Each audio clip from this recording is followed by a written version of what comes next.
Hello everyone, welcome to J N K exam centre. कैसे हैं आप सब लोग? गाइस, जैसा कि आप लोग जानते हैं कि हमारे चैनल पे जेके एसएसबी एग्ज़ाम के पेपर्स को ध्यान में रखते हुए एमसीक्यू सीरीज़ 31 जैन से हमने स्टार्ट की हुई है, जिसमें हम रोज़ आपके साथ अलग अलग सब्जेक्ट्स के ऊपर, अलग अलग टॉपिक्स के ऊपर आपके साथ एमसीक्यूज़ की वीडियोज़ शेयर कर रहे हैं। स्पेशली जेके पीएसआई और जेके फाइनेंस अकाउंट असिस्टेंट के पेपर्स को ध्यान में रखते हुए ये एमसीक्यू सीरीज़ चल रही है। दोस्तों, उसी सीरीज़ में आज जो हमारा टॉपिक है वो पॉलिटी सब्जेक्ट के रिलेटेड है।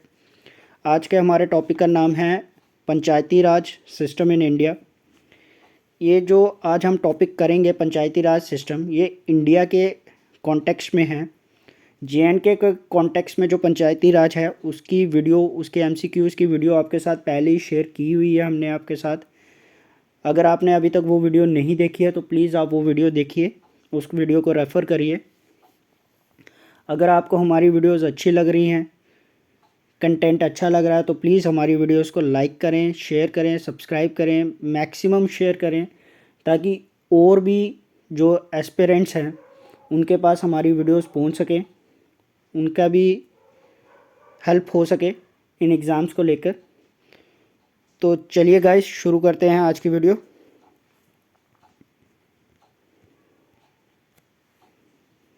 तो चलिए, पहला क्वेश्चन है आज हमारे साथ, विच amendment act includes the Panchayati Raj system in India? कौन सा अमेंडमेंट एक्ट पंचायती राज सिस्टम के साथ इंक्लूड होता है, मतलब कि कौन से अमेंडमेंट एक्ट में पंचायती राज सिस्टम कॉन्स्टिट्यूशनलाइज हुआ था इंडिया में? 72nd अमेंडमेंट एक्ट से हुआ था, 73rd अमेंडमेंट एक्ट से हुआ था, 71st से हुआ था, या 75th से हुआ था? तो गाइज, इसका जो सही आंसर है वो क्या है? 73rd amendment act of 1992। 1992 में हुआ था। और कौन सा शेड्यूल ऐड हुआ था इसमें? 11th शेड्यूल ऐड हुआ था। 11th शेड्यूल ऐड हुआ था इसमें।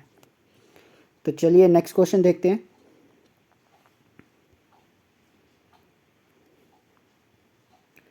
Three tier system of Panchayati Raj consist of. जो पंचायती राज का 3 टायर सिस्टम है, ये याद रखिएगा कि ये स्टेट्स के ऊपर होता है। जो गवर्नमेंट है उसने स्टेट्स के ऊपर ये छोड़ा हुआ है कि वो 3 टायर सिस्टम रखना चाहते हैं, 2 टायर रखना चाहते हैं, या फिर 4 टायर सिस्टम रखना चाहते हैं। कई स्टेट्स ने न्याय पंचायत्स भी रखी होती हैं, ताकि जो पिटी वो होते हैं, क्राइम्स होते हैं, जो छोटे मोटे चोरी के क्राइम्स होते हैं या विलेज लेवल पे होते हैं, तो वो न्याय पंचायत, जो विलेज की न्याय पंचायत होती है, वही उसको हैंडल कर सके। तो अभी इस क्वेश्चन को देखते हैं। इस क्वेश्चन में पूछा है कि जो 3 टायर सिस्टम है ना पंचायती राज का, उसमें क्या क्या चीज़ें होती हैं। ग्राम पंचायत होती है, पंचायत समिति और जिला परिषद होती है। ग्राम पंचायत, जिला परिषद, ब्लॉक समिति होती है। ग्राम पंचायत, ब्लॉक समिति, जिला परिषद होती है। या ग्राम पंचायत, पंचायत समिति और ब्लॉक समिति होती है। तो गाइस, इसका जो सही आंसर है, ये जो आंसर दिया हुआ है ये गलत आंसर है। प्लीज़ इसको रेफ़र मत कीजिएगा। इसका जो सही आंसर है वो ए है। ए इसका सही आंसर है। पहले क्या होती है? सबसे पहले होती है ग्राम पंचायत, जिसमें इलेक्टेड मेंबर्स होते हैं, जो विलेज के इलेक्टेड, जो ये इलेक्टेड बॉडी होती है, मतलब कि ये डायरेक्टली इलेक्टेड होती है। फिर आती है पंचायत समिति और फिर आती है जिला परिषद। पंचायत समिति ब्लॉक लेवल पे होती है और जिला परिषद जो होती है वो डिस्ट्रिक्ट लेवल पे होती है, और उसका हेड कौन होता है? District collector. तो इसका जो सही आंसर है वो, प्लीज़ इसको अपडेट करिएगा, इसका जो सही आंसर है वो ए है, ना कि बी। ठीक है गाइस? तो चलिए नेक्स्ट क्वेश्चन देखते हैं। Which are the following committee recommended for Panchayati Raj system in India? Question में पूछ रहा है कि इसमें से कौन सी कमेटी ने पंचायती राज सिस्टम को रिकमेंड किया था इंडिया में?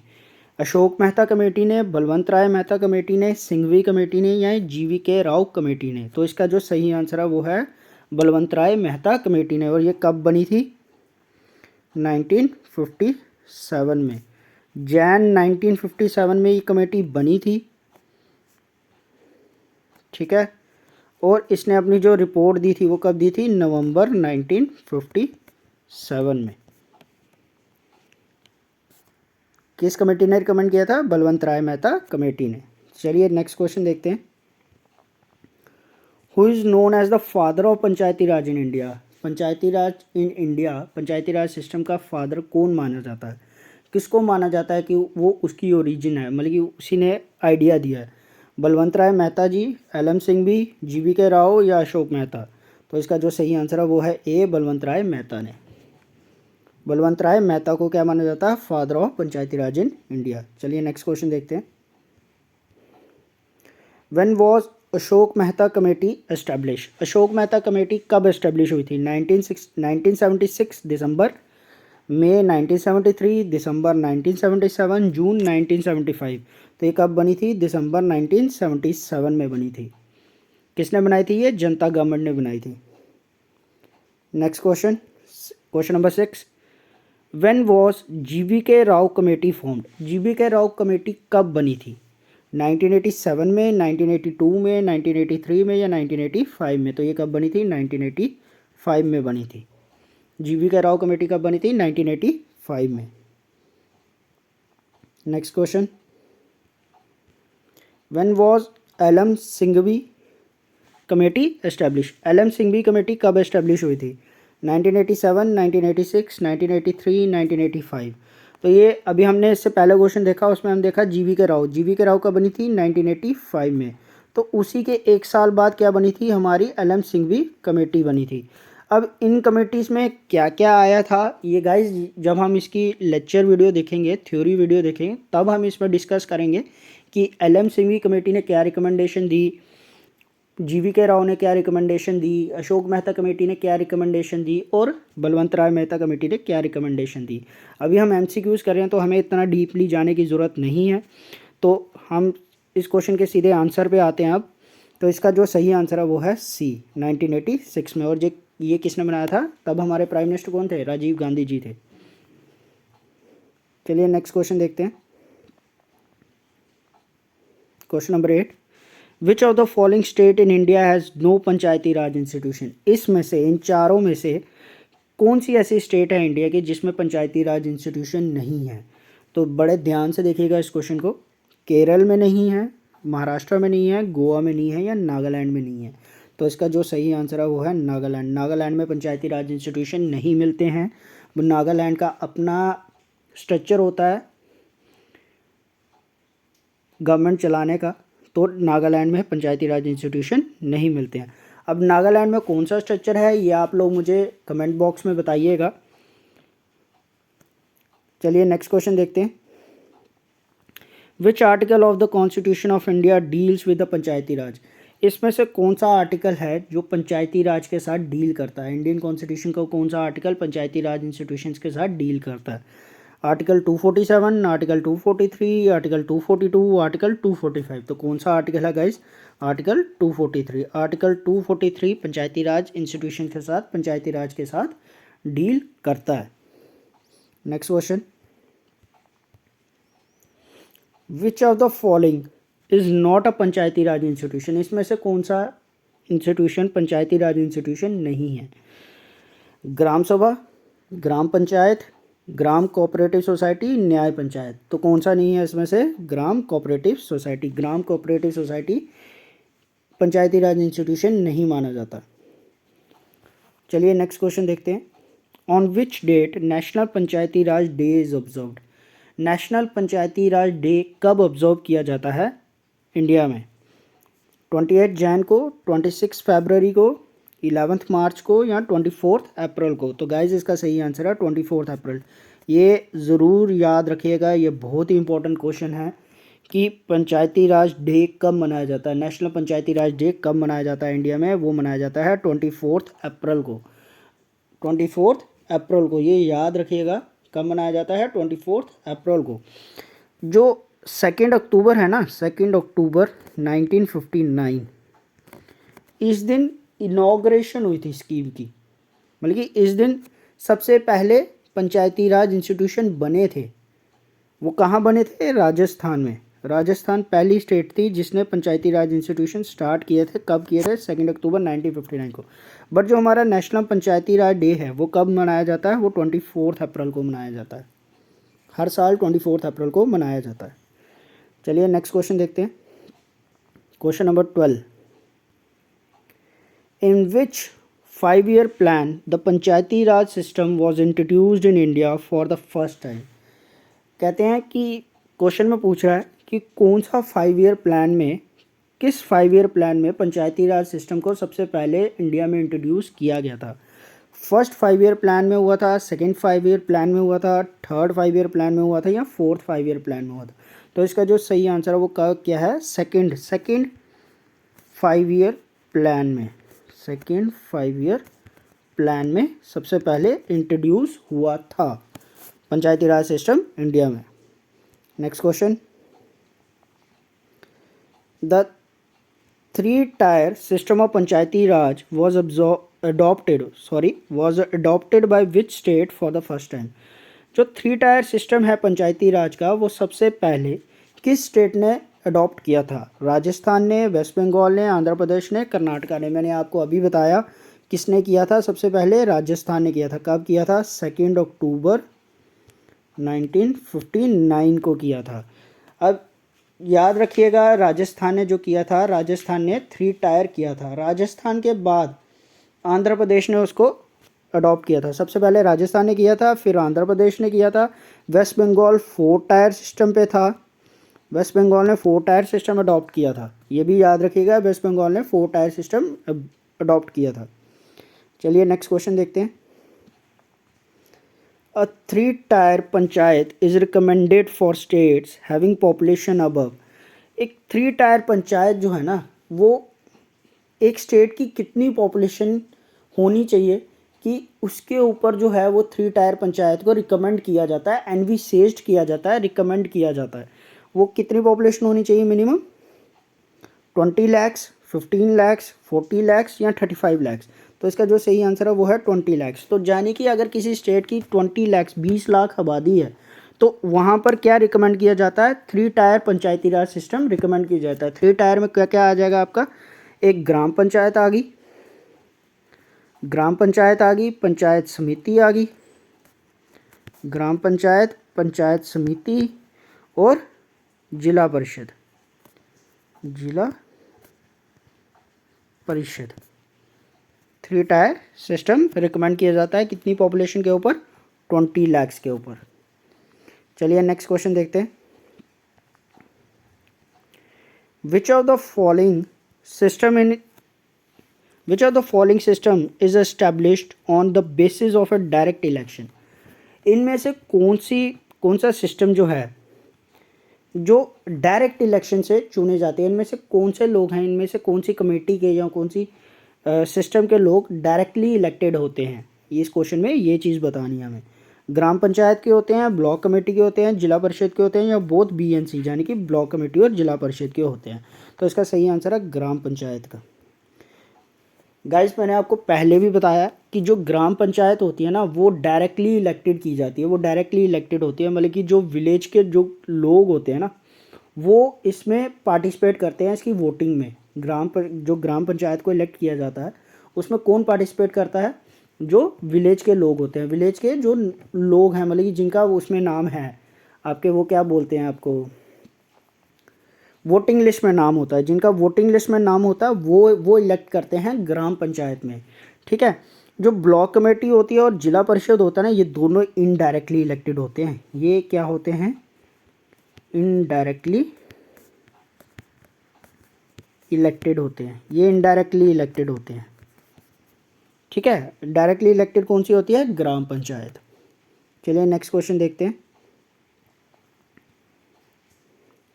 विच of the following statements is not correct. इनमें से कौन सी स्टेटमेंट, एक स्टेटमेंट या एक से ज़्यादा स्टेटमेंट करेक्ट नहीं है, सही नहीं है।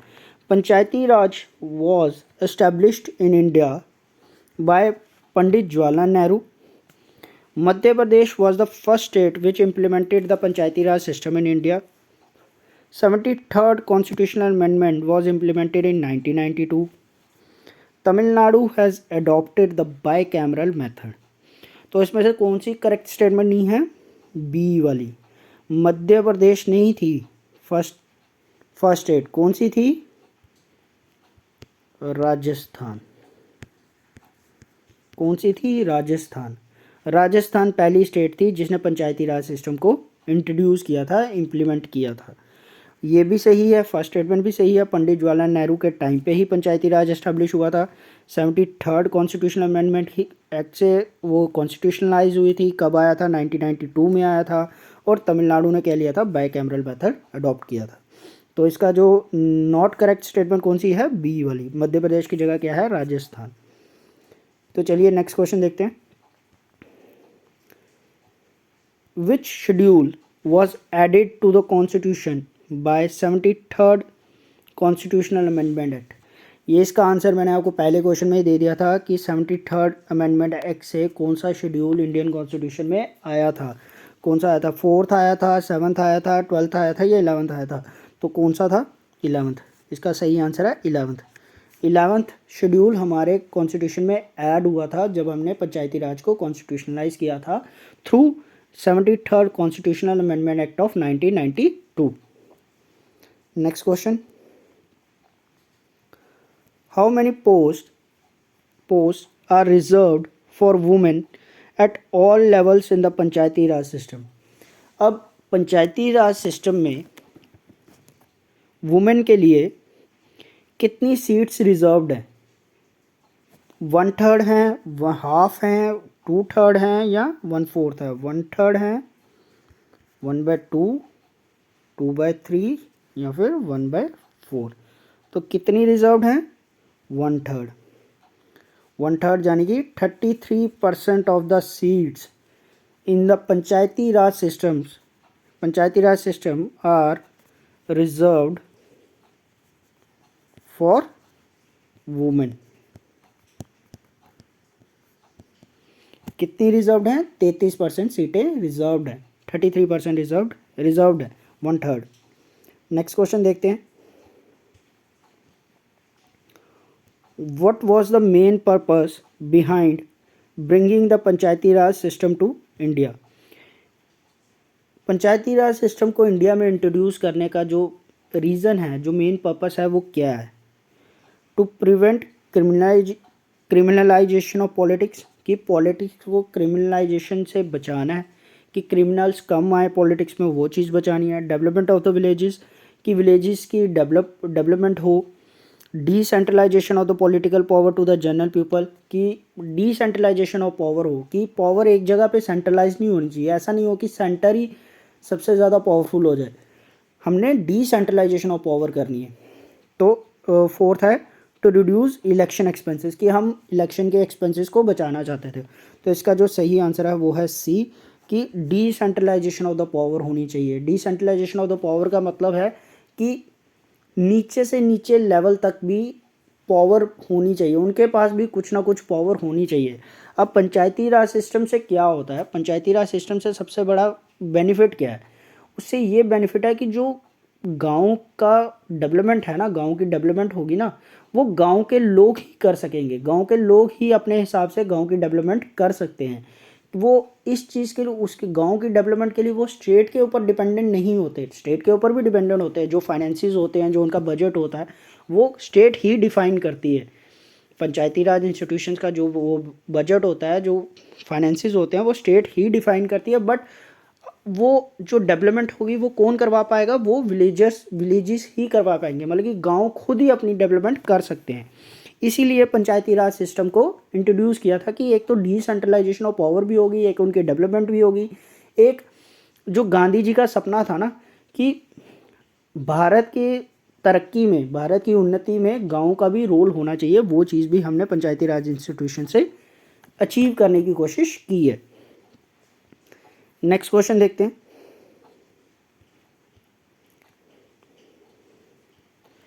विच statement is not correct regarding Gram Sabha? Gram सभा के रिलेटेड कौन सी स्टेटमेंट करेक्ट नहीं है? It is a body consisting of persons registered in the electoral rolls of a village comprised within the area of panchayat level. It is a village assembly consisting of all the registered voters in the area of the panchayat. Its powers has been determined by the central government. Its powers and functions at the village level are like state legislature at the state level. अब इसमें से कौन C correct statement नहीं है? C, its powers has been determined by the central government. इसकी power central government determine नहीं करती है। इसकी कौन डिटरमाइन करती है? मैंने आपको ये पिछले क्वेश्चन में भी बताया कौन करती है, स्टेट गवर्नमेंट करती है। स्टेट गवर्नमेंट डिटरमाइन करती है इनकी पावर्स क्या क्या होंगी। ये भी सही है कि इसमें वही पार्टिसिपेट करते हैं जो किसके इलेक्टोरल रोल्स में होते हैं, विलेज के इलेक्टोरल रोल्स में होते हैं। इसमें रजिस्टर्ड वोटर्स होते हैं पंचायत में जो पंचायत के जो विलेज होंगे ना, पंचायत जितने भी गांव उसमें होंगे उस पंचायत में, उसके रजिस्टर्ड वोटर्स इसमें पार्टिसिपेट करेंगे। इसके पावर्स और फंक्शन जो होते हैं विलेज लेवल पे वो बिल्कुल सेम टू सेम होते हैं as compare to state legislature at the state level. But ये सी वाली स्टेटमेंट गलत है। इसकी पावर्स जो होती हैं वो सेंट्रल गवर्नमेंट नहीं डिफाइन करती है। वो कौन डिफाइन करता है? स्टेट गवर्नमेंट डिफाइन करती है। स्टेट गवर्नमेंट डिफाइन करती है। चलिए आगे बढ़ते हैं। तो चलिए गाइस, आज के हमारे इतने ही क्वेश्चंस थे इस टॉपिक के ऊपर। हमने कोशिश की है कि इस टॉपिक पे जितने भी क्वेश्चन बनते थे ना, आपके जितने भी क्वेश्चन बन सकते थे वो सारे हमने इसमें इंक्लूड करने की कोशिश की है। तो आपको ये वीडियो कैसी लगी प्लीज़ हमें कमेंट बॉक्स में बताइए। अगर आपको हमारी वीडियोज़ अच्छी लग रही हैं, अगर आपने बाकी वीडियोज़ नहीं देखी हैं अभी, तो उनको भी रेफ़र करिए। अगर आपको ये वीडियोज़ अच्छी लग रही हैं, हमारी वीडियोज़ अच्छी लग रही हैं, तो प्लीज़ हमारी वीडियोज़ को लाइक करें, सब्सक्राइब करें, शेयर करें, मैक्सिमम से मैक्सिमम शेयर करें। चैनल को सब्सक्राइब करें, बेल आइकन को दबाएं, ताकि जब भी हम कोई नई वीडियो अपलोड करें अपने चैनल पे तो आपको इसकी नोटिफिकेशन आए। और इन वीडियोस को मैक्सिमम से मैक्सिमम शेयर करें, ताकि आपको तो फ़ायदा हो ही हो, जो आपके फ्रेंड्स हैं जो इन पेपर्स की तैयारी कर रहे हैं। इवन ये जो वीडियोस हैं ये आपको सिर्फ जेके पीएसआई और जेके फाइनेंस अकाउंट सिस्टम में ही आपको वो नहीं करेंगी, हेल्प नहीं करेंगी, आपको सभी जेके एसएसबी के जितने भी पेपर्स होंगे उस पर भी हेल्प करेंगी। तो प्लीज़ हमारी वीडियोस को लाइक करें, शेयर करें, सब्सक्राइब करें। तो चलिए गाइज, आज की वीडियो यहीं ख़त्म करते हैं। Okay, thank you, have a nice day.